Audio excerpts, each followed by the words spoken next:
You filthy animal! How dare you contaminate our space! Vivian Blackwood's shriek pierces the Grand Metropolitan Hotel ballroom. Her face twists with pure hatred as she charges toward Jerome Washington, who stands peacefully near the charity auction. 400 elite guests gasp, phones instantly recording. Jerome remains perfectly calm in his immaculate tuxedo, not even blinking. Vivian grabs her wine glass, red liquid sloshing violently. You want to play dress-up with your betters? Let me show you what we do to uppity blacks who forget their place. She hurls the entire contents at his face. Vintage Bordeaux explodes across his white shirt, wine streaming down his chest onto pristine marble. Jerome stands statue still, burgundy dripping from his chin. Then, impossibly, he smiles. What Vivian doesn't know is that this single moment will destroy everything her family has built over 3 generations. The morning sun streams through floor-to-ceiling windows of Jerome Washington's corner office, casting long shadows across mahogany furniture. At exactly 9:47 a.m., he slides a Mont Blanc pen across the final page of the most important contract in Blackwood Industries' 75-year history. $1.5 billion, Richard Blackwood whispers, his voice trembling with relief. Sweat beads on his forehead despite the air conditioning. Jerome, you've just saved my entire family legacy. The handshake between the two men seals more than a business deal. For Blackwood Industries, teetering on the edge of bankruptcy after 3 failed quarters, this partnership represents salvation. The urban development project will create 15,000 jobs, fund 30 schools, and transform abandoned neighborhoods into thriving communities. Jerome Washington embodies everything the American dream promises. At 42, he built Washington Capital Group from nothing into the nation's largest fund focused on sustainable development. Forbes ranks him among the 50 most influential business leaders. His office walls display photographs with presidents, Nobel laureates, and community leaders whose lives his investments have transformed. But success hasn't changed his core habit. Jerome never announces his presence at social events. Instead, he blends into crowds, observing how potential partners treat people they consider beneath them. Tonight's charity gala represents the perfect opportunity to study the Blackwood family's true character. I'll see you at the Hope for Tomorrow gala, Jerome tells Richard as they shake hands, though I prefer to keep a low profile at these events. Richard nods enthusiastically. Of course, Vivian will be thrilled to meet you properly. She's been organizing this fundraiser for months. What Richard doesn't mention is his wife's history. Vivian Blackwood has spent 20 years perfecting the art of sophisticated racism. Internal company emails, buried by expensive lawyers, reveal her systematic efforts to block promotions for employees of color. She fired 3 black executives on fabricated charges, paid settlement money to silence discrimination lawsuits, and used her social influence to blacklist minority-owned contractors. The Blackwood empire spans 3 generations, built on old Southern money and newer real estate ventures. Their grandfather struck oil in Texas during the 1940s boom. Their father expanded into commercial development during the Civil Rights era, carefully avoiding integration requirements through legal loopholes and political connections. Now the empire crumbles. Foreign competitors undercut their prices. Environmental regulations strangle their oil operations.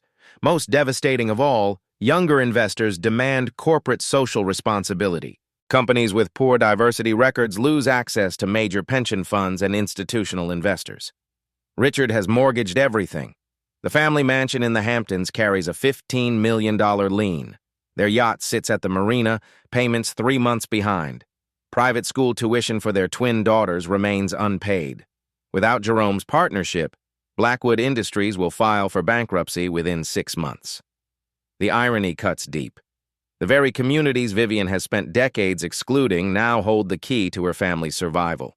Jerome's investment will revitalize the inner-city neighborhoods she's worked to keep segregated. Her racist attitudes, once protected by wealth and influence, now threaten to destroy everything. At 3 p.m., Jerome leaves his office for a haircut in his old neighborhood. The barber shop, wedged between a laundromat and a corner grocery, buzzes with conversation about rising rents and vanishing opportunities. Mr. Johnson, who's cut Jerome's hair for 15 years, doesn't know his customer's net worth. Community's changing fast. Mr. Johnson observes, trimming around Jerome's ears.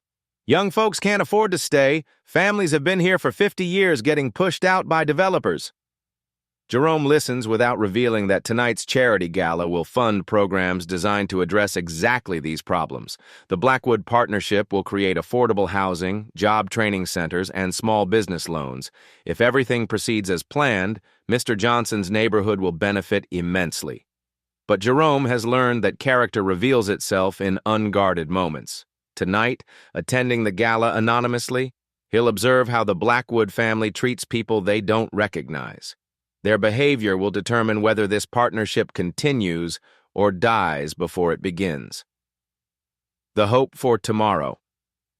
Gala, scheduled for 7 p.m. at the Grand Metropolitan Hotel, represents more than fundraising. 400 of the city's most influential people will gather to support educational programs for underprivileged youth. The bitter irony isn't lost on Jerome. Many attendees have spent careers perpetuating the very inequalities they'll claim to oppose tonight. As evening approaches, Jerome selects a simple black tuxedo, deliberately avoiding the custom-made suits that might signal his wealth. Tonight, he wants to be invisible, just another face in the crowd. He has no idea that this decision will trigger events that destroy one family while transforming thousands of lives. The contract sits safely in his briefcase, signed and sealed. By tomorrow, pending tonight's observations, it will either launch the largest urban renewal project in the city's history or become an expensive kindling for the fireplace. The Grand Metropolitan Hotel ballroom pulses with the energy of 400 elite guests. Crystal chandeliers cast golden light across marble floors while a string quartet plays softly in the corner. The air carries the mingled scents of expensive perfume, aged wine, and the subtle aroma of truffle canapes circulating on silver trays. Jerome Washington enters through the main doors at 7:45 p.m., deliberately arriving after the initial rush. His black tuxedo, while perfectly tailored, lacks the flashy accessories that might signal extreme wealth. No custom cufflinks, no designer bow tie, no Rolex catching the light. He moves through the crowd like water, observing conversations without drawing attention. Near the silent auction display, Vivian Blackwood holds court with her inner circle. Her platinum blonde hair sweeps into an elaborate chignon secured with diamond pins worth more than most people's annual salary. The Cartier necklace at her throat catches light with each animated gesture as she discusses the evening's charitable mission. "We're here to help those less fortunate," she tells her friends, voice carrying across the nearby tables. "Though sometimes I wonder if certain people can truly be helped, you know? Some cultures just don't value education the way we do."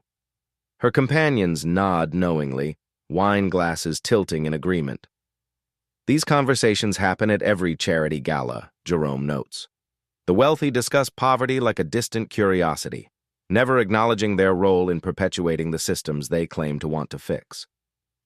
Jerome approaches the auction display, genuinely interested in a series of paintings by emerging artists from inner-city schools. The vibrant colors and bold strokes speak to experiences most people in this room will never understand. He reads each artist's biography carefully, noting their struggles and triumphs.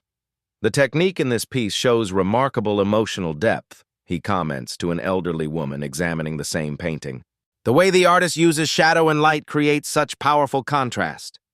His knowledge surprises her. They discuss art history for several minutes before she moves on, leaving Jerome alone with the display. He doesn't notice Vivian's gaze settling on him from across the room. Vivian studies this stranger with growing irritation. A black man, alone at her charity gala, speaking eloquently about art and clearly comfortable in formal wear. Everything about him violates her sense of natural order. In her worldview, black people attend events like this as servers or entertainment, not as guests examining expensive artwork. She approaches with the confidence of someone who's never been challenged on her home turf. Her heels click against marble in a steady rhythm that draws attention from nearby guests. The scent of her perfume, a custom blend costing $800 per ounce, announces her presence before her voice does. "Excuse me?" she says, voice sharp enough to cut glass. "I don't believe we've been introduced." Jerome turns with a polite smile. "Good evening. Beautiful event you've organized here." "Thank you." Her response carries no warmth.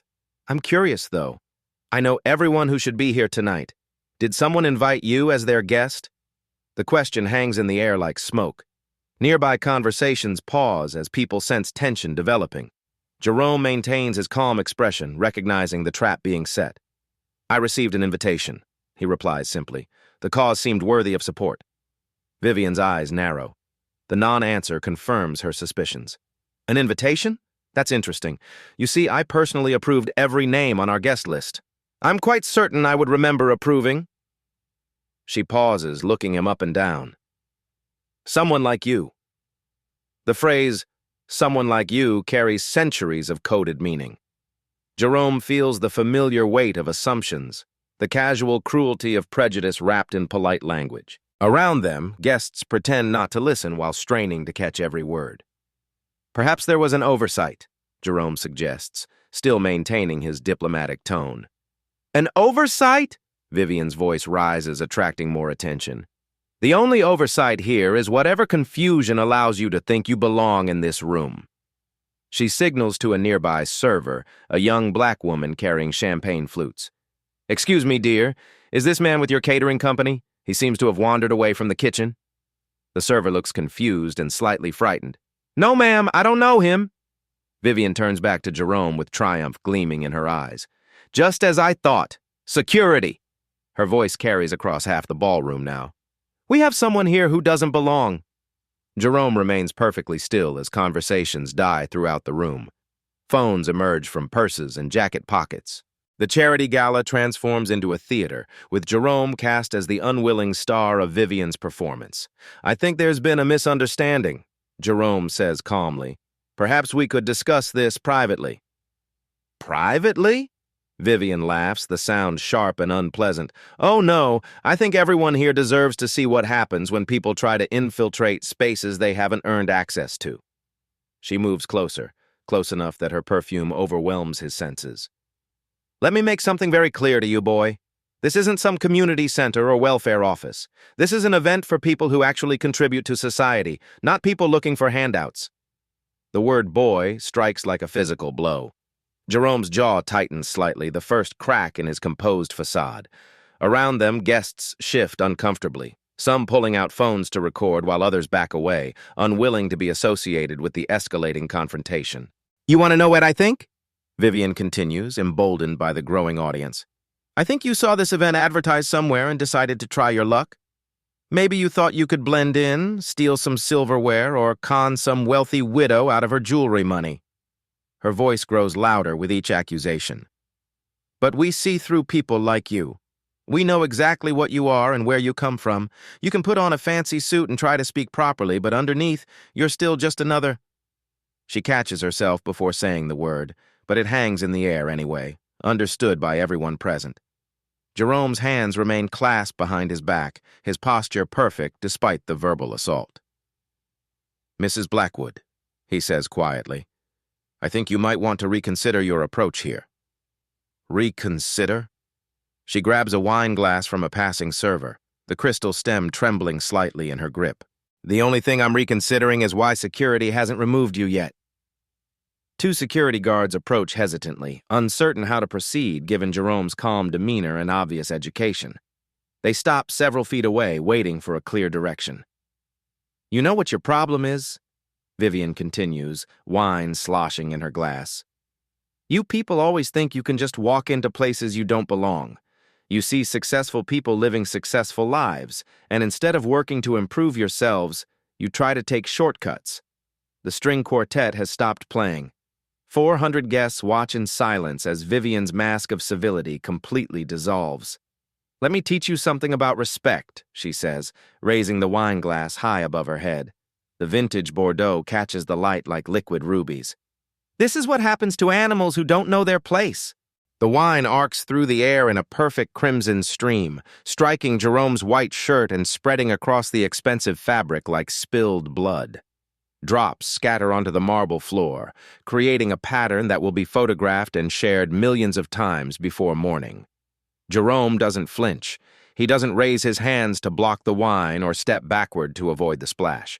He simply stands there, burgundy liquid dripping from his chin onto his bow tie. and smiles. The smile isn't submission or embarrassment. It's knowledge. It's patience. It's the expression of someone who understands exactly what just happened and knows precisely what will happen next. Vivian steps back, breathing heavily, wine glass empty in her trembling hand. Around them, the ballroom erupts in shocked whispers and clicking camera phones. She's just provided the internet with the perfect symbol of privilege and racism, captured in high definition from multiple angles. "Now," she announces to the room, "maybe he'll understand that this isn't his world." Jerome reaches into his jacket pocket and withdraws a pristine white handkerchief. He dabs at the wine on his chin with deliberate care, never breaking eye contact with Vivian. "Mrs. Blackwood," he says softly, his voice carrying clearly in the sudden silence. "I believe it's time you learned exactly whose world this really is." The ballroom erupts into chaos as phones flash like paparazzi cameras. Guests crane their necks, pushing closer to witness the spectacle while simultaneously backing away from potential association with Vivian's outburst. The air crackles with tension and the metallic scent of spilled wine mixed with expensive perfume. Vivian Blackwood stands in the center of it all, chest heaving with righteous indignation. Wine stains her own dress where droplets splashed back from Jerome's shirt. Her diamond earrings catch the light as she turns to address the growing crowd, feeding off their attention like fuel to a fire. "Did you all see that?" she announces, voice carrying across the marble floor. "This is exactly what I'm talking about. These people think they can just walk into our spaces, demand our respect, and when confronted with reality, they stand there with that smug expression." Jerome continues dabbing wine from his shirt with methodical precision. Each movement remains controlled, deliberate, almost meditative. The contrast between his calm and Vivian's hysteria creates a powerful visual that phones capture from every angle. "Look at him!" Vivian gestures wildly, wine glass still clutched in her manicured fingers. "Acting like he belongs here, like he's our equal. Well, let me tell you something about equality." She moves closer to Jerome, close enough that her voice drops to a venomous whisper that somehow carries to every corner of the room. "You can dress up in your little costume and pretend to be civilized, but we all know what you really are. You're a predator, looking for wealthy white women to exploit." The accusation hits like a physical blow. Several guests audibly gasp. Jerome's hand pauses for a fraction of a second before resuming its careful cleaning motion. His expression never changes, but something shifts in his eyes. A flicker of steel beneath the surface is calm. "Mrs. Blackwood," he says quietly, "I think you should stop talking now." "Stop talking?" Vivian laughs, the sound sharp and ugly. "Oh, I'm just getting started. You want to know what I really think about your kind?" The security guards exchange nervous glances but remain frozen, unsure how to handle a situation where the aggressor is the event's primary organizer and the victim refuses to respond with violence or retreat. Margaret Thornfield, a prominent socialite, steps forward with her phone raised. "Vivian, dear, perhaps you should—" "Don't you dare defend him, Margaret," Vivian snaps. "This is exactly how they infiltrate our society. They find bleeding-heart liberals who fall for their sob stories, and before you know it, they're demanding reparations and special privileges." She turns back to Jerome, emboldened by her perceived support. "You want to know the truth about people like you? You're genetically inferior. Science proves it. Lower IQ, higher crime rates, inability to maintain stable families. You belong in the projects of your own kind, not pretending to be something you'll never be." The words hang in the air like poison gas. Even her closest allies look uncomfortable now, shifting their weight and avoiding eye contact. Someone in the crowd whispers, "Jesus Christ," under their breath. Jerome folds his handkerchief carefully and returns it to his pocket. When he looks up, his smile has transformed into something more dangerous. Not anger, but certainty. "Are you quite finished?" he asks. "Finished?" Vivian's voice rises to nearly a shriek. "I haven't even started. You want to stand there in your stolen tuxedo acting superior? Let me tell you about superiority." She grabs another wine glass from a nearby table, this one filled with white wine. The liquid sloshes dangerously as she waves it for emphasis. "My family built this city while your ancestors were swinging from trees. We created the businesses, the culture, the civilization that makes gatherings like this possible. And you have the audacity to walk in here and demand equal treatment?" The phones keep recording. Social media notifications begin chiming throughout the room as early videos start going viral. #charity gala meltdown begins trending within minutes, but the full story won't emerge until much later. You know what your real problem is? Vivian continues, now addressing the crowd as much as Jerome. You people think you deserve things you haven't earned. You want our wealth, our status, our women, but you don't want to work for it. You just want it handed to you because of some imaginary historical debt. Jerome checks his watch. A simple Timex, not the Patek Philippe he usually wears. The gesture appears casual, but several guests notice the movement. Something about it seems significant, though they can't identify why. Mrs. Blackwood, Jerome says, his voice carrying a new authority that makes several people step back involuntarily. I'm going to give you one more chance to apologize and walk away from this. Apologize? Vivian throws back her head and laughs. Apologize to you? For what exactly? For speaking the truth? For protecting my community from infiltration? She raises the second wine glass, white wine catching the chandelier light. You want another lesson in respect? Because I have plenty more to teach. That won't be necessary, Jerome replies. But Vivian is beyond reason now, drunk on attention and perceived power. The crowd's shocked silence feeds her performance, making her feel like she's finally saying what everyone really thinks, but lacks the courage to express. You see, this is exactly why we can't have integration, she announces to the room. Give them an inch and they take a mile. Let one into your neighborhood and property values plummet. Hire one at your company and suddenly you're facing discrimination lawsuits. It's a con game, people. Wake up! She takes a step closer to Jerome, close enough that wine fumes mix with her perfume in a nauseating cocktail. You want to know what I really think happened here tonight? I think you're working with inside help. Someone gave you information about this event, told you how to dress, maybe even provided the invitation. Who was it? One of the servers? Some guilty white liberal? Jerome's expression remains neutral, but his posture straightens almost imperceptibly. Around the room, phones continue recording every word, every gesture, every second of Vivian's public breakdown. Actually, Jerome says, his voice cutting through her rant like a blade, I think it's time everyone learned the truth.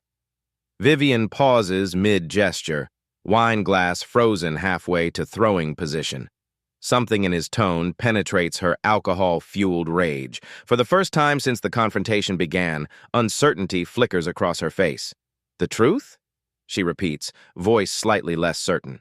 Yes, Jerome steps forward, no longer the passive target of her abuse. The truth about who I am, why I'm here, and what your little performance is going to cost your family. The crowd presses closer, sensing a shift in dynamics. Phones adjust angles to capture whatever revelation is coming. The string quartet, which had stopped playing during the wine-throwing incident, remains silent in their corner. You want to know something interesting about the truth, Mrs. Blackwood? Jerome continues, wine stains clearly visible on his white shirt. It has a way of surfacing at exactly the wrong moment. Tonight, for instance. Vivian's grip on the wine glass tightens.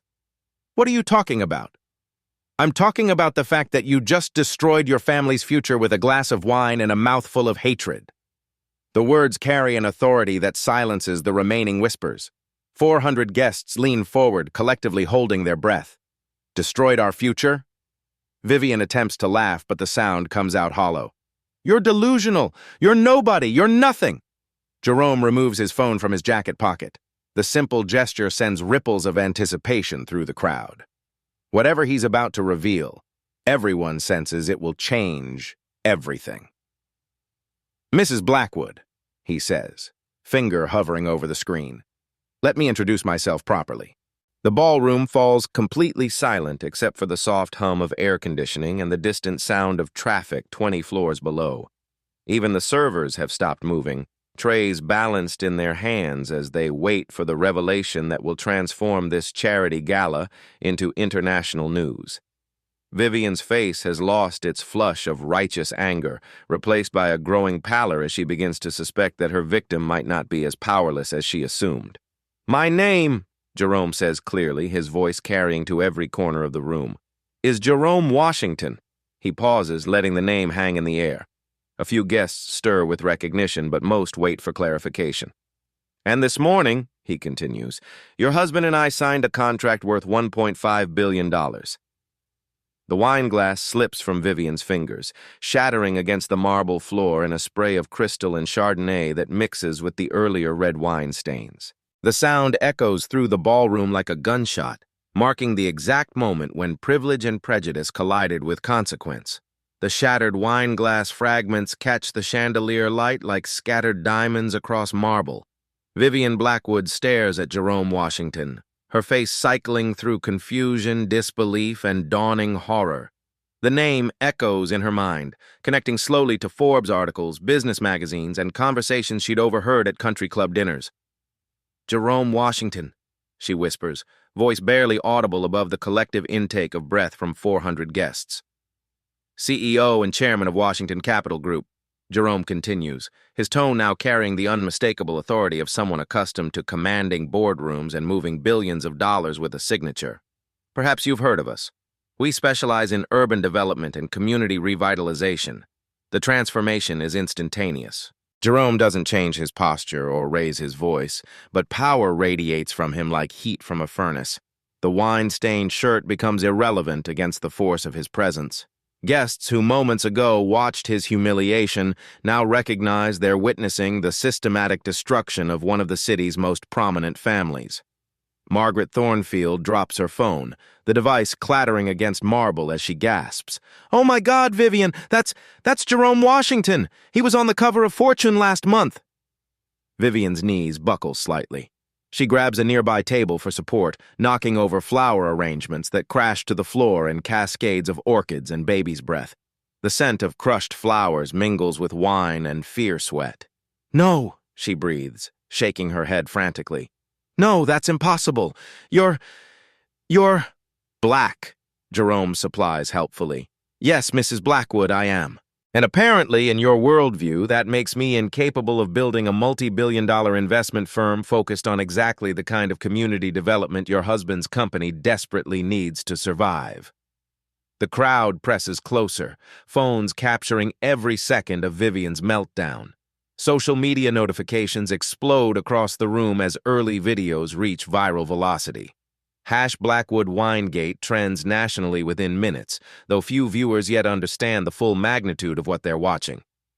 Richard Blackwood's business partner, William Hayes, pushes through the crowd with growing panic etched across his features. "Jerome, I am so deeply sorry. This is completely unacceptable. Vivian doesn't speak for the company. We can fix this." Jerome turns his attention to Hayes with the measured consideration of a judge examining evidence. "Can you, William? Because Mrs. Blackwood's performance tonight suggests certain cultural attitudes that might complicate our working relationship." "Our working relationship?" Vivian's voice cracks like breaking glass. "What working relationship? What are you talking about?" Jerome reaches into his jacket and withdraws a leather portfolio. His movements are deliberate, theatrical, designed to build tension. The crowd watches in absolute silence as he extracts a document bearing official seals and multiple signatures.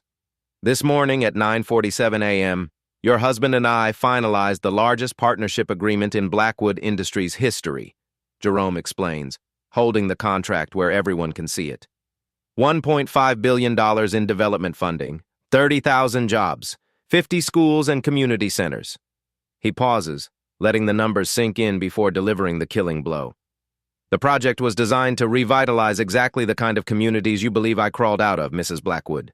Communities filled with people you consider genetically inferior." Vivian's face drains of all colors. She looks like she might vomit. "Richard didn't tell me. I didn't know." "Of course you didn't know," Jerome replies, "because your husband was intelligent enough to recognize that your presence at business meetings might complicated negotiations." The crowd murmurs with understanding. Everyone knows marriages where one spouse must be carefully managed during professional interactions, but few have seen the consequences played out so dramatically. "The irony is exquisite," Jerome continues, his voice carrying the measured cadence of someone delivering a eulogy. "Your family's survival depends entirely on partnering with the kind of communities you've spent your life working to exclude. The inner-city schools, the affordable housing projects, the minority-owned businesses, we were going to fund them all. The past tense hangs in the air like smoke from a funeral pyre. Where? William Hayes steps forward desperately. Jerome, surely we can move past tonight's unfortunate incident. Vivian will issue a public apology. We'll donate to civil rights organizations. Whatever it takes. Jerome studies Hayes with the detached interest of an entomologist examining a particularly fascinating insect. William, do you honestly believe I can partner with a company whose leadership considers me a genetically inferior predator? Do you think my investors would approve of associating with an organization that views my existence as contamination? He turns his attention back to Vivian, who has begun sobbing quietly into her hands. Mrs. Blackwood, you asked me earlier if I understood my place. Allow me to clarify something for you. Jerome steps closer, close enough that she has to look up to meet his eyes. When he speaks, his voice carries the quiet authority of someone who has built empires and toppled governments with carefully chosen words. My place is wherever I choose it to be. Tonight, I chose to observe how your family treats people they don't recognize. Your performance has been illuminating. He folds the contract carefully and returns it to his portfolio. The simple gesture feels final, like a coffin being sealed. Mrs. Blackwood, you've just taught me that some partnerships are too expensive, regardless of the potential profit. Consider this my withdrawal from all negotiations with Blackwood Industries. The words echo through the ballroom like a death sentence.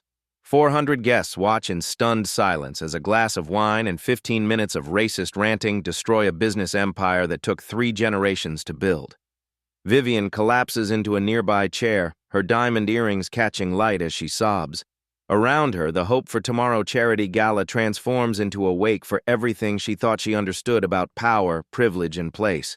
Jerome Washington straightens his wine-stained bow tie and walks toward the ballroom doors, leaving destruction in his wake. The Grand Metropolitan Hotel ballroom explodes into digital chaos as 400 phones capture the aftermath.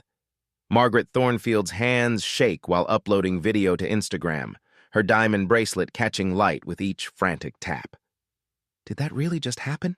She whispers to her husband, reviewing footage that shows every second of Vivian's racist breakdown and Jerome's devastating revelation. Vivian Blackwood remains collapsed in her chair, mascara streaming down her cheeks like black rivers. Her diamond earrings hang askew and wine stains mar her Chanel gown. She stares at the doors where Jerome exited, mouth opening and closing soundlessly. We need to leave now, William Hayes hisses, grabbing Vivian's arm. Panic flushes his face as he calculates financial implications. The press will be here within minutes, but Vivian cannot move. The number repeats in her mind like a death knell. $1.5 billion. Gone. Everything. The Hamptons estate, the yacht, her daughter's private school tuition, all depends on money that no longer exists because of 15 minutes of hatred. Around the ballroom, guests cluster in excited whispers. Derek Morrison, a hedge fund manager, waves his phone triumphantly. I got everything from wine throwing to contract cancellation. This goes viral tonight. He's prophetic.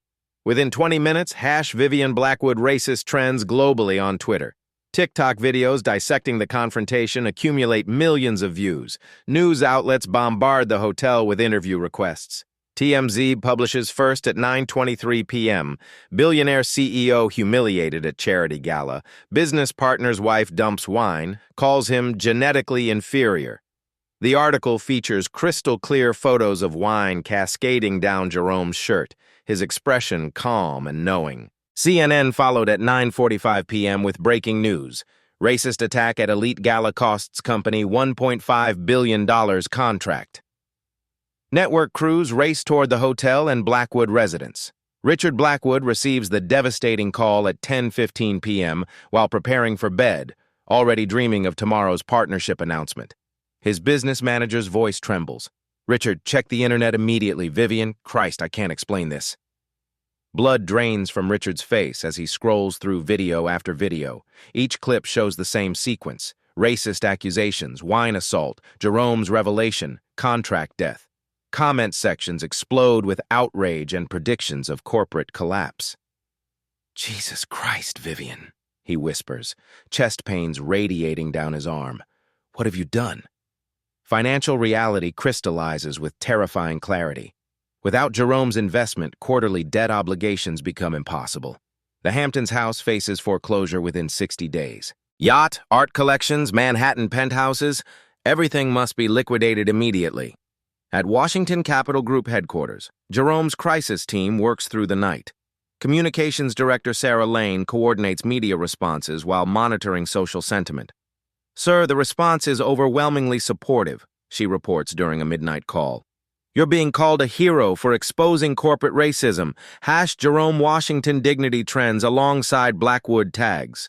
Jerome sits in his office, still wearing the wine-stained shirt, reviewing legal options with attorneys. "File assault charges tomorrow morning, criminal and civil. Prepare contract cancellation documentation for SEC. Complete transparency.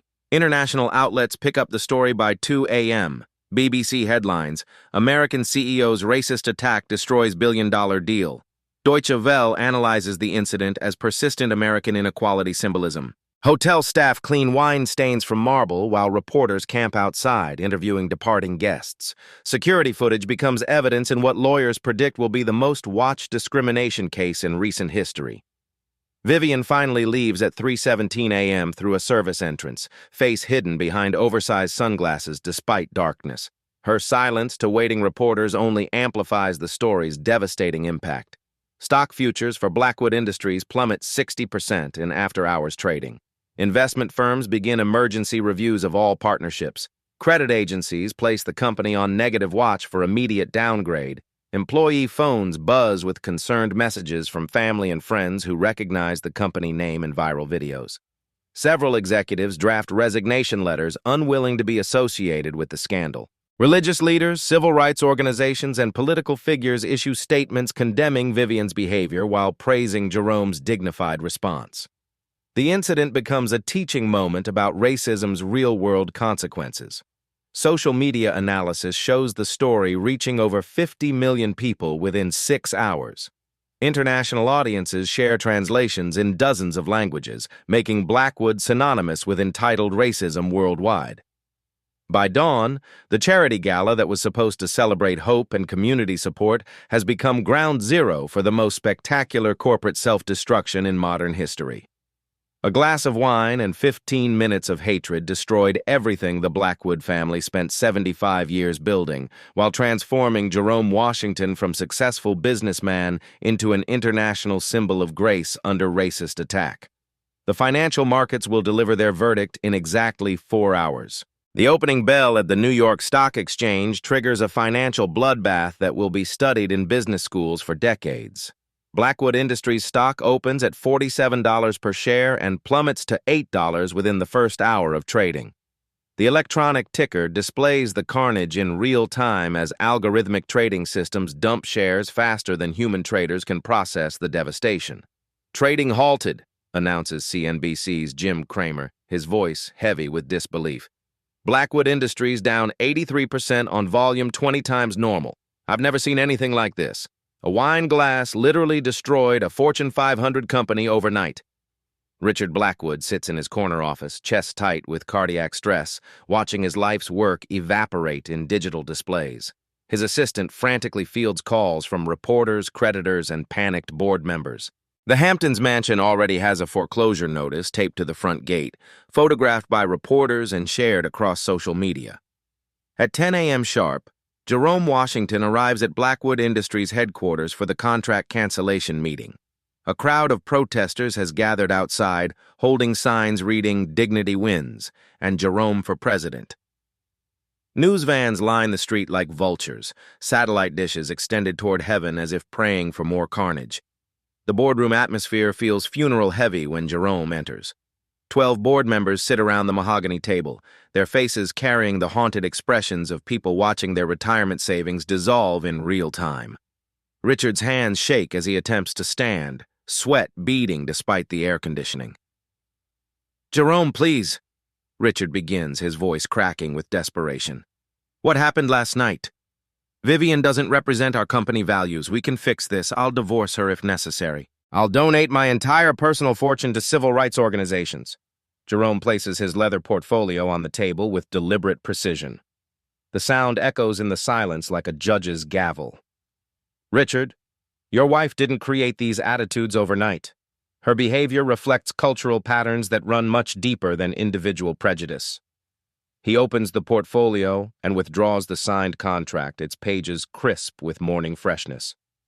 This partnership was designed to bridge communities, to heal historical wounds through economic opportunity. Mrs. Blackwood's performance demonstrates why that bridge cannot be built with your company. Board member Elizabeth Morrison, her voice barely above a whisper, attempts intervention. Mr. Washington, surely the actions of one person shouldn't destroy the livelihoods of thousands of employees who had nothing to do with last night's incident. Jerome's expression softened slightly, acknowledging the human cost. Elizabeth, I understand your concern, but partnerships require trust, and trust requires shared values. How can I explain to my investors that we're partnering with an organization whose leadership views our target communities as genetically inferior? He removes a Mont Blanc pen from his jacket, the same pen used to sign the contract 24 hours earlier. Washington Capital Group officially withdraws from all agreements with Blackwood Industries, effective immediately. The signature takes 30 seconds. The sound of pen on paper seals the fate of a company, a family, and thousands of jobs. Richard Blackwood collapses into his chair, the finality striking like a physical blow. Within hours, the domino effect accelerates beyond anyone's calculations. Meridian Bank, holding $800 million in Blackwood debt, files emergency motions for asset seizure. Construction projects worth $2 billion halt immediately as contractors demand payment guarantees that no longer exist. The FBI arrives at Blackwood Industries headquarters with search warrants by 3 p.m., investigating pattern discrimination complaints filed by Jerome's legal team. Agents carry boxes of documents while employees watch in stunned silence, their careers ending in real time as the company dissolves around them. Vivian Blackwood's arrest occurs at 4:17 p.m. in the circular driveway of their Hamptons estate. The footage becomes iconic. A once powerful socialite in handcuffs, her designer dress wrinkled and her diamond jewelry flashing as photographers capture every angle of her humiliation. Vivian Blackwood, you're under arrest for assault with hate crime enhancements, violation of civil rights under federal statute, and conspiracy to commit discrimination, announces FBI Special Agent Maria Santos, her voice carrying the authority of justice finally served. The charges carry potential sentences totaling 15 years in federal prison. Legal experts predict Vivian will plead guilty to avoid trial, understanding that video evidence makes conviction inevitable. Federal Court Judge Patricia Williams, the first black woman appointed to the Southern District Bench, receives the case assignment. The irony isn't lost on anyone. Vivian's fate now rests in the hands of someone she would consider genetically inferior. During arraignment, Vivian's attorney attempts to argue temporary insanity caused by alcohol and social pressure. Judge Williams responds with withering precision. Counselor, racism isn't a mental illness, it's a choice, and choices have consequences. Bail is set at $5 million, money the Blackwood family no longer possesses. Vivian spends her first night in federal detention, sharing a cell with women from the communities she spent decades marginalizing. The civil lawsuit filed by Jerome's team seeks $200 million in damages, citing emotional distress, reputational harm, and business interference.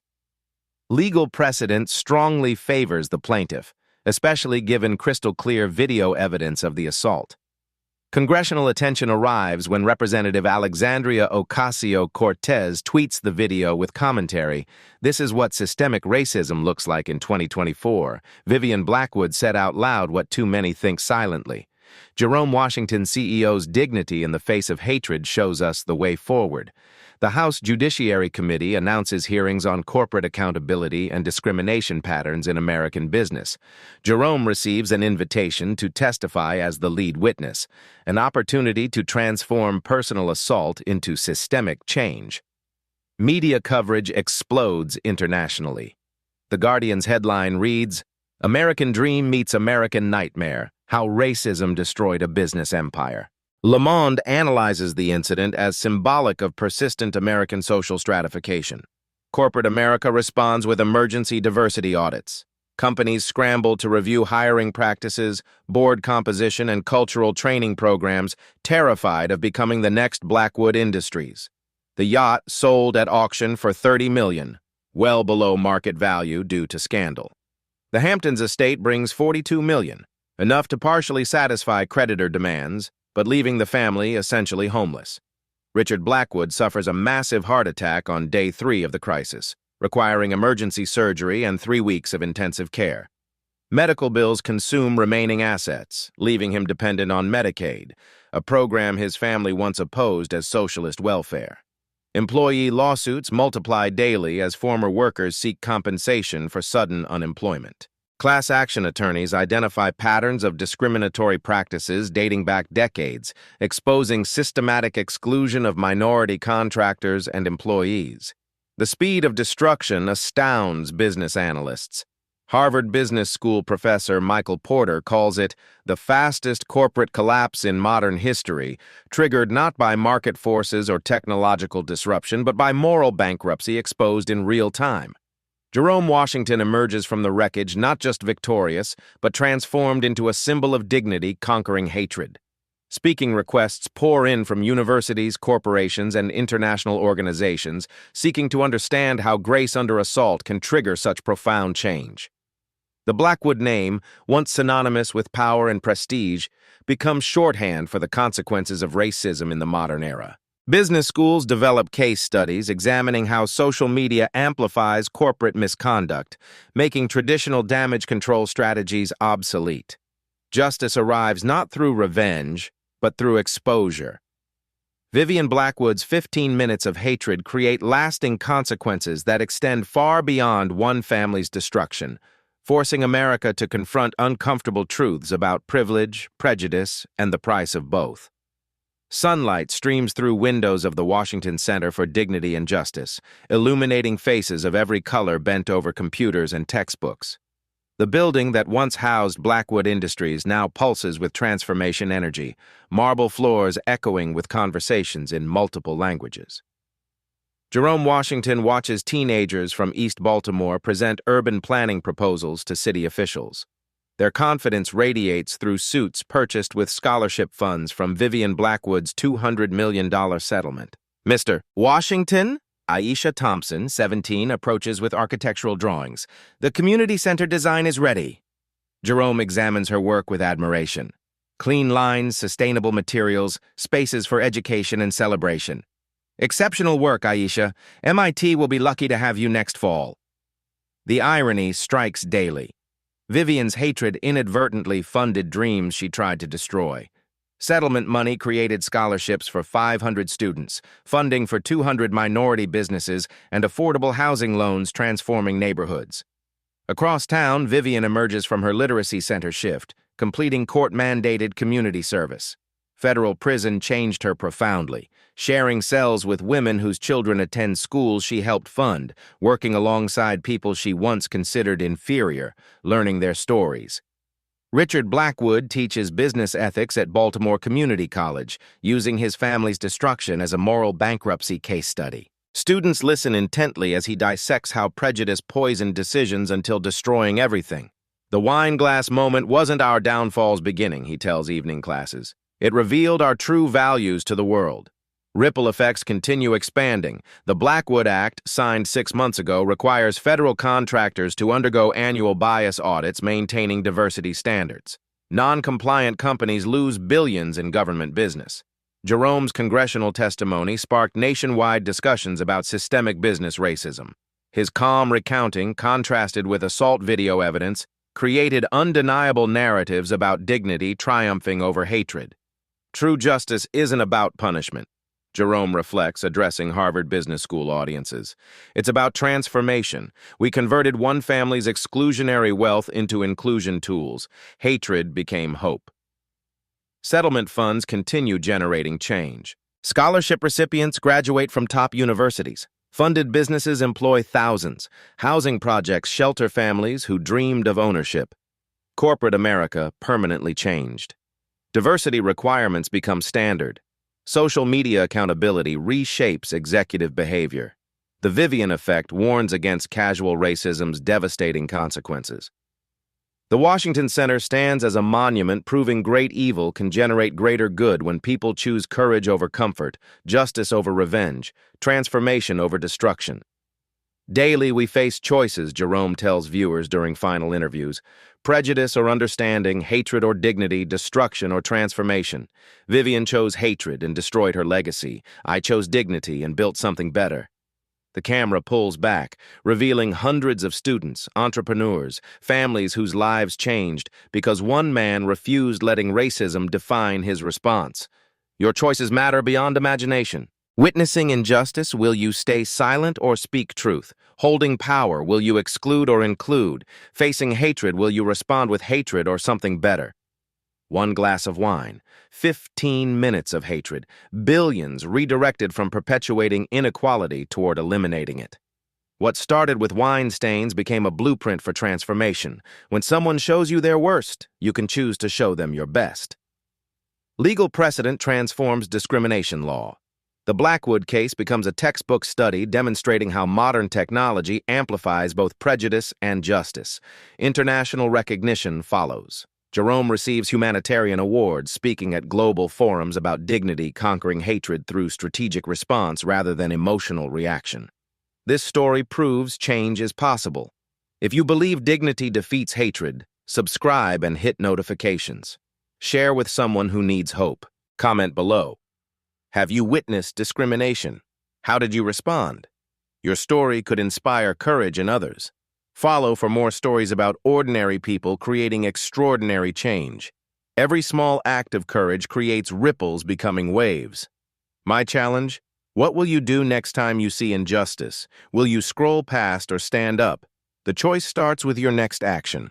Like if you believe everyone deserves dignity. Share if others need to see grace triumph over hatred.